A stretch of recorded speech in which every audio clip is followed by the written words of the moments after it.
Welcome to the Dice Tower, a series of video reviews about board and card games. Here are your hosts, Tom Vasel and Sam Healy.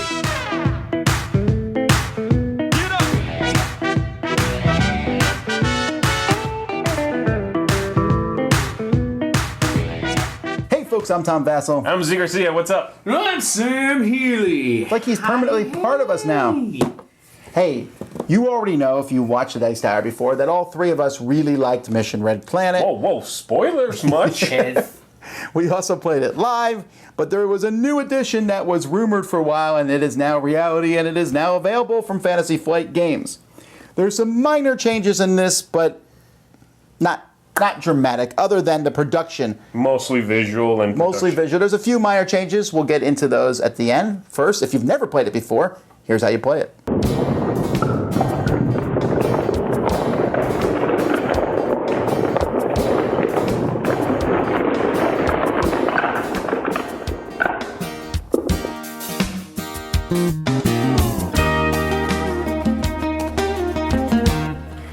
Now the goal of this game is to get the most points, and you're going to do that by controlling different regions on Mars. At the beginning of the game, there's a token in each region, which is one of different gems. Some of the gems are worth 1, some are worth 2, some are worth 3. And there's going to be 3 major scoring phases. There's 10 rounds of the game, and after round 5, 8, and 10, there's going to be a scoring phase, and at the end of round 5, whoever has the most in each territory will get 1 token of that type. At the end of round 8, whoever has the most gets 2, and at the end of round 10, whoever has the most gets 3. If there's ties, you split tokens, or you leave tokens left over for the next scoring round, etc. Also, at the beginning of the game, each player is going to get mission cards. You're going to have 2 mission cards dealt to them, and they're going to pick one of these to keep, and over the course of the game, you can get more of these mission cards. And so like this one here says, if you have at least 1 astronaut in 1, 2, 3, or 4 of these red zones here on the board, then you will get 1, 2, 4, 7 points. So the goal is to get the most points, and players are going to be doing that by taking their astronauts and landing them in different spots on the planet.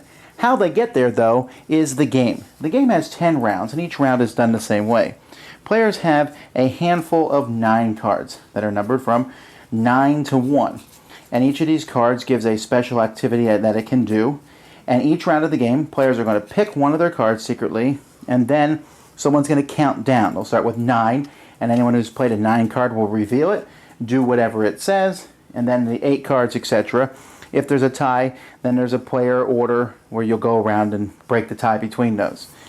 Many of the cards will revolve around these spaceships. Each round there's going to be a certain number of spaceships out on the board equal to the number of players. So this is how many would be out in a 4-player game. These spaceship cards are placed out here randomly. They each have a limit of the number of people who can go in them. And as players are placing different folks into the spaceship, when the spaceship will reach that limit, then that spaceship is going to launch, and at the end of that round, all those people who are being shown on that spaceship are going to be placed in that area on Mars or in Phobos, the moon. The first time you land in a spot, you'll turn over the token to see what you have there. So each of these cards is going to do different things. Card number 9, which is played first, lets you put 1 astronaut in a ship, and you get all your cards back. Once you play a card, you can't play it again. There's 10 rounds, and you only have 9 cards. You're going to have to play the 9 at least once, but you might even play it more than that if you want to play certain cards over and over again.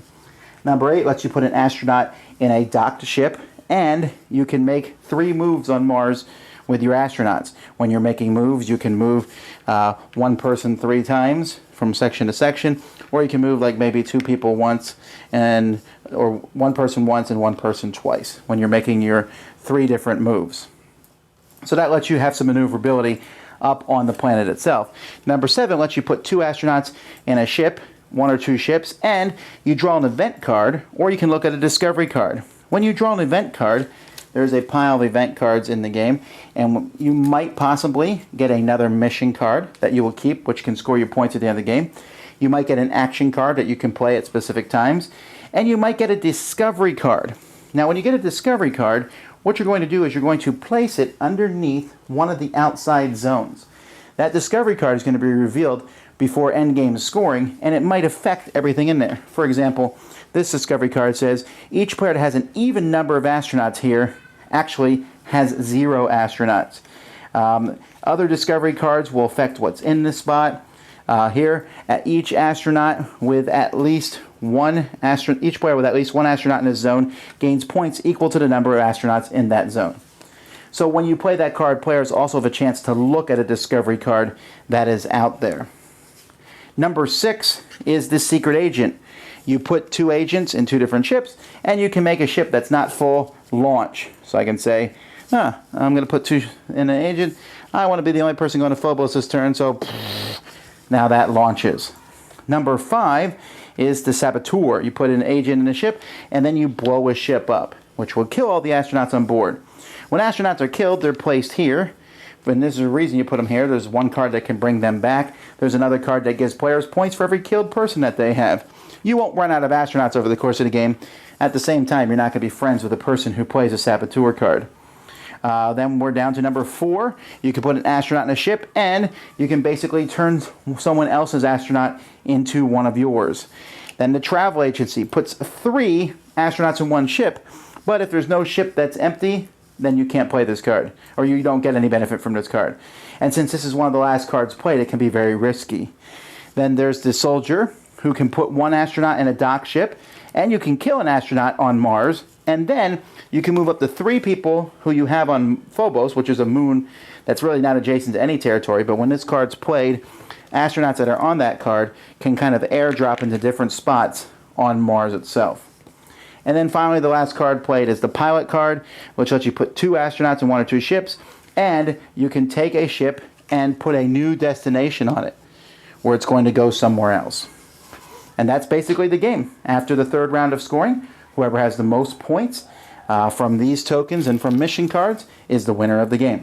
Okay, before we go any farther, let's do a quick rundown of the changes in this game from the original. Okay. The first is that the cards count down from 9 to 1 rather than 1 to 9. That's just Just so it sounds like thematic. you're counting down 9, 8, to a 7. rocket Blast off. Then there's component changes. Instead of using discs, there is now little astronauts, which is way better. Yes. Pretty much anything's better than discs. Yes.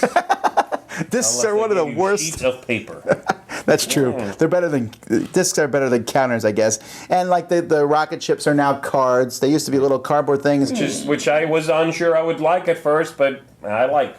Yeah, I was not happy that they took the little cardboard ships away.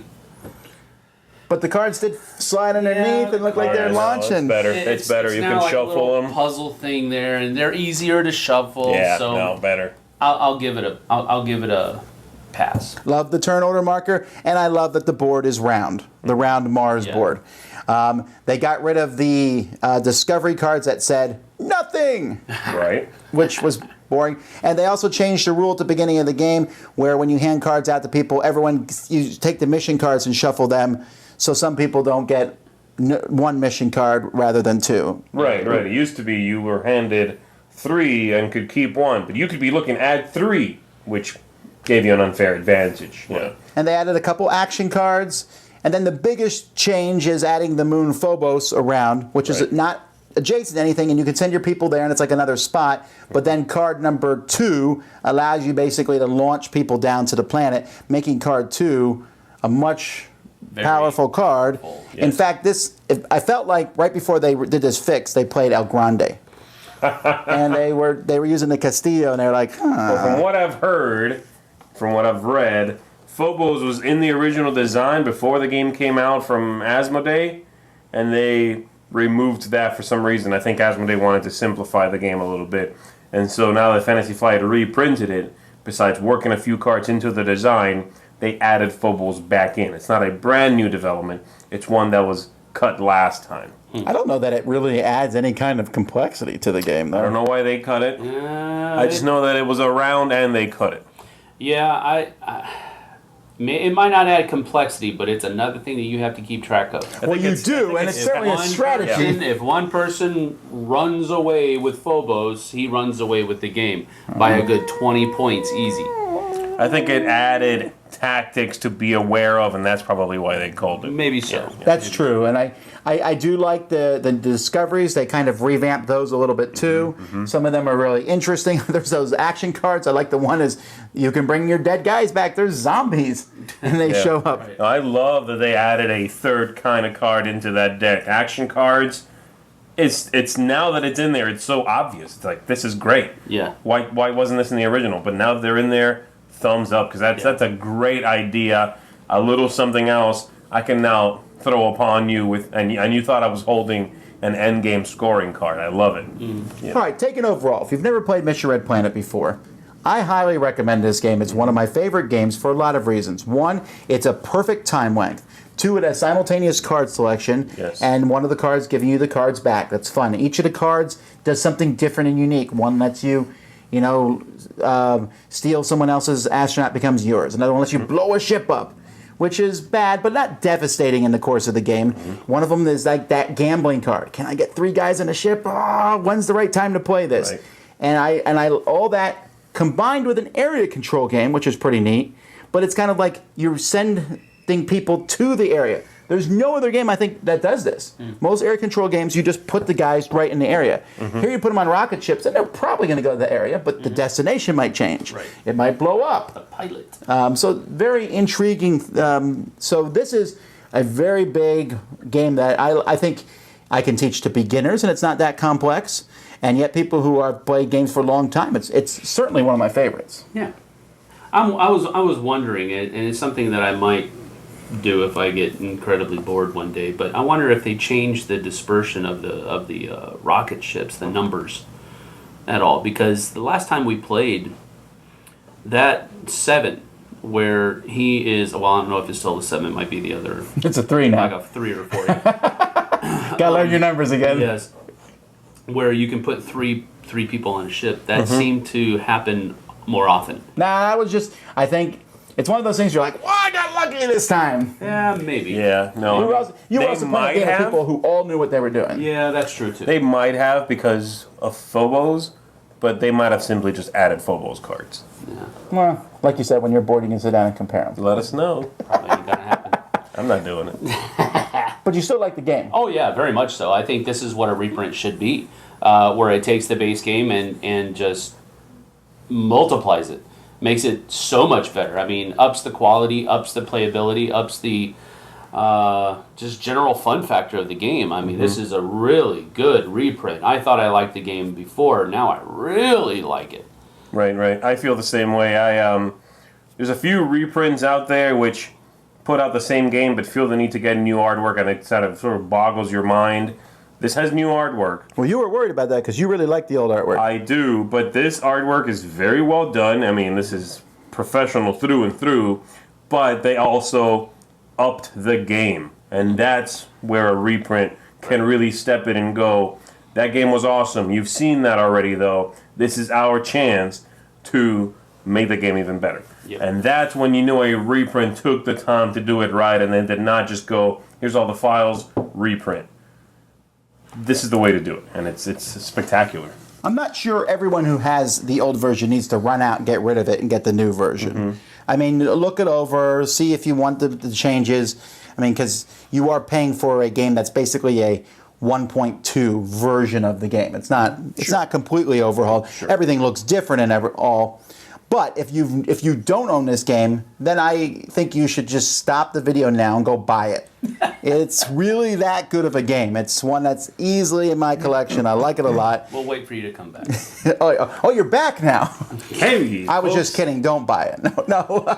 Buy the game. I really like it. I'm going to give this one 2 telescoping thumbs up because I'm a cool steampunk guy with my thumbs that turn into telescopes. That doesn't make any sense. Do you look Inspector out this Gadget? way or this way? I mean, I'm so Gadget. confused. I put them together and do this. Go, okay. Gadget thumb. All right, and I am a huge fan of the game as well. It's Citadels with area control, and that sounds good to me. I am going to give it 2 well-oiled gears up. How about that? And then they're just perfectly in sync. Ooh, smooth gear action. Speaking of that, the game has a lot of interaction, which is great. Yes. I'm going to give this 2 telescoping flagpoles up. Telescoping also? Yes, of course. It's got to have moving parts, man. Anyway, I really enjoyed the original, and I completely enjoyed this one. If you listen to Tom, listen to him this time. Don't normally. Go out and buy this game. This is Absolutely. a great game. All right, that's Mission Red Planet. Thanks so much for watching the Dice Tower videos. Find more great videos and reviews, as well as our top-rated audio podcast at Dicetower.com. You can also find other great shows at Dicetowernetwork.com. I'm Eric Summerer, and you've been watching The Dice Tower. The Dice Tower is sponsored by Cool Stuff Inc., where you can find great games for great prices. Cool stuff in stock. Check them out at CoolStuffInc.com.